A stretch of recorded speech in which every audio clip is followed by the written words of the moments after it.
Assalamualaikum warahmatullahi wabarakatuh. Om Swastiastu, Namo Buddhaya, salam kebajikan. Sahabat-sahabat dimanapun juga berada, perang yang terjadi antara kubu Egy Sujana dan Roy Panji CS semakin memanas, sahabat. Hal ini terungkap saat Roy Suryo itu tampil di salah satu TV nasional, lalu kemudian menyoroti pernyataan Ibu Neti secara tidak langsung, ya. Dia mengatakan bahwa ada orang tua yang tidak paham masalah, tidak tahu sama sekali. Ya, mungkin maksudnya itu soal bagaimana dia membandingkan kehebatan mereka bertiga antara Rismon Sianipar, Tipa, kemudian Roy Panji dengan Ibu Neti. Karena memang orang ini adalah orang yang ahli di atas ahli. Sayangnya keahliannya ini abal-abal dan juga tidak ditopang dengan etika moral yang baik, sahabat. Dan hal ini pun ditanggapi oleh Ibu Neti di tempat terpisah, ya. Luar biasa. Kembali Ibu Neti mengatakan bahwa apa yang dilihat dan diraba pada saat ijazah asli Pak Jokowi itu diperlihatkan, dan itu juga diamini oleh Bang Egy Sujana. Nah, seperti apa videonya? Coba kita cek bagaimana pernyataan daripada Roy Panji.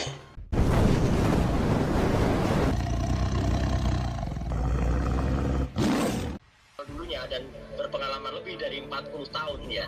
Itu dan saya tukang cetak dulu, jadi saya sangat paham apa yang terjadi darkroom laboratoris, ya. Kemudian ada enlarger, fixer, developer dan sebagainya. Itu sangat tidak mungkin foto semacam itu adalah foto yang sudah berusia 40 tahun. Itu foto baru, itu baru dicetak, ya, kira-kira usianya tidak lebih dari 10 tahunan lah kira-kira. Itu tidak benar. Makanya kenapa tadi sahabat saya Dr. Rismon Sianipar menyatakan harus uji banding. Iya, kita ingat kasus Joshua Huta Barat, ya, yang pada saat waktu itu laboratorium forensik Polri mengatakan awalnya itu tembak-tembakan, ya, tapi setelah diuji oleh laboratorium yang forensik yang independen waktu itu Universitas Indonesia, itu mengatakan bahwa ternyata itu tembakannya jarak sangat dekat, bahkan bekas jelaganya saja ada. Nah, ini loh, kasus-kasus kayak gini kan jelas, ya. Jadi artinya apa? Laboratorium forensik independen, misalnya kita punya yang ada di BRIN, ya, Badan Riset Inovasi Nasional, itu harus terpanggil menyelidiki, karena ini kasus besar, kasus yang melibatkan orang yang pernah memerintah Indonesia selama lebih dari 10 tahun, yang sangat dirugikan ijazahnya. Dan sekali lagi Mbak Vera dan seluruh pemirsa Metro TV, saya pastikan sekali lagi bahwa setelah kami melihat, ya, saya melihat, Dr. Rismon melihat, Dr. Tifa melihat, ketiga yang punya kompetensi untuk melihat itu, kita menyatakan itu palsu. Kalau ada salah satu orang, seorang ibu-ibu yang pengetahuannya terbatas, yang memang pada saat itu katanya juga ikut melihat dan lihat asli, ya, mungkin ibu-ibu itu tidak bisa membedakan antara kertas asli dan palsu. Sama dengan misalnya saya dihadapkan pada cabai, mau itu cabai beneran atau cabai plastik, ya, mungkin kalau saya nggak bisa menilai karena saya bukan ahli cabai. Ya, kira-kira gitu, Mbak Vera. Ya, pengujian yang diharapkan ini sebagai bentuk pembanding begitu, ya, melibatkan pihak independen. Ya. Independen mana yang dimaksud untuk bisa dilibatkan agar benar-benar transparan? Independen yang tidak terkait dengan kasus. Misalnya kalau lembaga forensiknya UGM, nggak bisa, UGM nggak terlibat, ya. Kasus lainnya silakan. Misalnya kampus dari UI, Universitas Indonesia, kampus dari ITB, Institut Teknologi Bandung, oke, ya, atau BRIN, Badan Riset Inovasi Nasional. Tapi bukan laboratorium forensik yang dibawa kepolisian, karena sudah terlibat juga di situ. Atau TNI, kita terbuka. Kalau TNI misalnya juga punya laboratorium uji forensik, ya, saya kira punya, dan itu bisa digunakan. Tidak perlulah misalnya ke depan misalnya khawatir kemudian kita keluar negeri. Tapi kalau terpaksanya, ya, bisa ada di SPO, kita bisa minta dari SIGAT, tapi kalau sejak bisa kita. Jadi arogansi Roy Suryo memang luar biasa, sahabat, atau Roy Panji.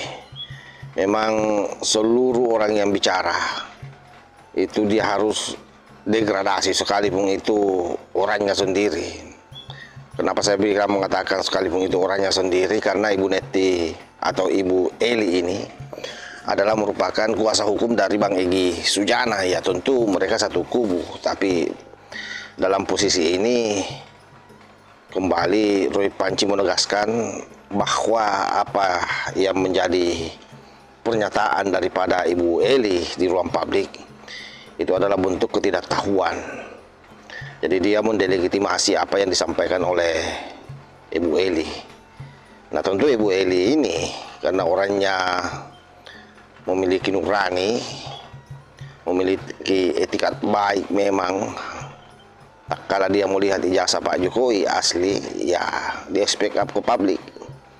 Dan hal ini pun dia timpali Roy Panci di salah satu podcast, yang saya kira podcast ini juga cukup besar ya, sangat besar lah, cumi-cumi.com.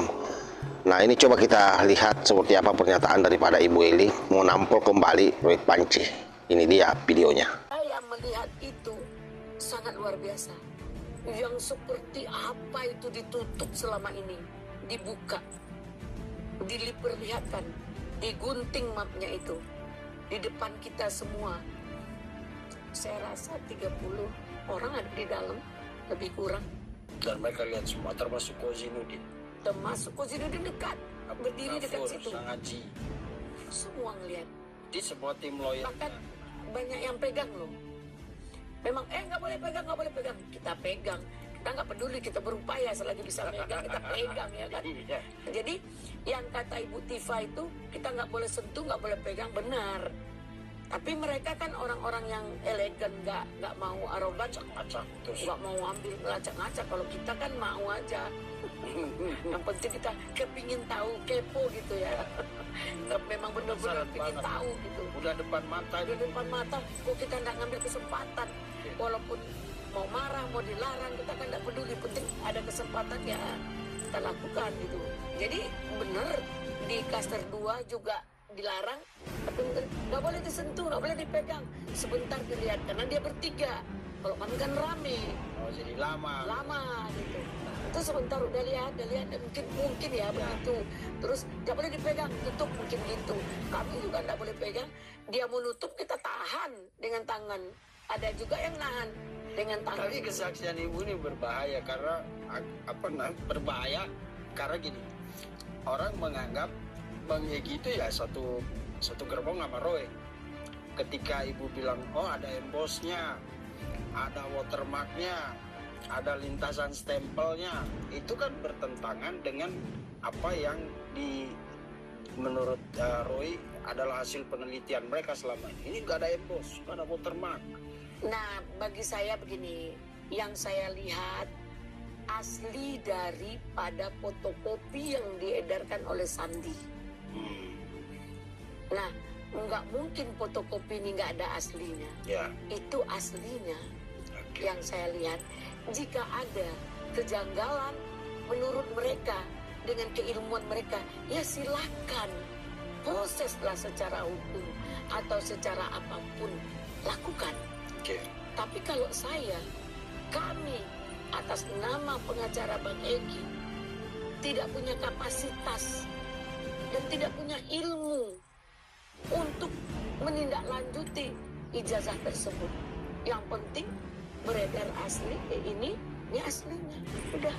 Karena toh yang diurus, yang disangkakan ke Bang Egy kan bukan pernyataan bahwa Bang Egy menyatakan ijazahnya palsu, bukan itu kan?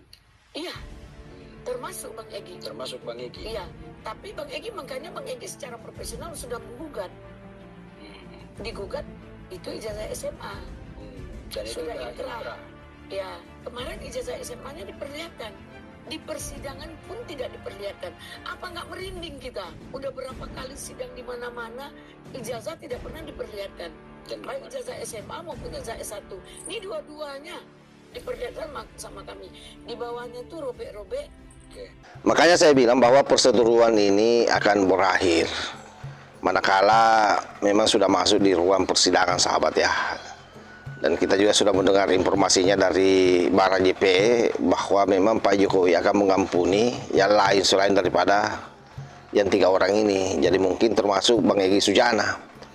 Karena memang pasca diperlihatkannya ijazah Pak Jokowi ini, kecenderungan daripada tim kuasa hukum Bang Egy Sujana itu betul-betul meng-up secara jujur apa yang dia saksikan di dalam proses uji perkara khusus. Tidak ada yang dia tutup-tutupi. Ya, beda dengan Roy Panci CS. Kalau Roy Panci CS sampai hari ini tetap ngeyel, makanya banyak pendapat hukum yang mengatakan boleh jadi nanti Roy Panci ini akan langsung ditahan setelah berkasnya rampung P21. Dan memang kita berharap seperti itu agar keriuhan ini berakhir, sahabat ya. Yang kita bisa pastikan bahwa dalam posisi hari ini betul-betul Roy Suryo sudah sangat terpojok bersama dengan Tipa dan Risma Sianipar. Coba bagaimanapun juga ketika dalam kubu sendiri sudah pecah, itu alarm sebenarnya bahwa dia berada pada posisi tepi jurang. Yang dia sendiri sampai hari ini tidak mau mengaku. Kenapa? Karena kapan dia mengaku maka seluruh kebohongannya selama ini runtuh terkait soal ijazah Pak Jokowi, sahabat. Saya kira demikian ya. Wallahul muwaffiq ila aqwamit thoriq. Wassalamualaikum warahmatullahi wabarakatuh.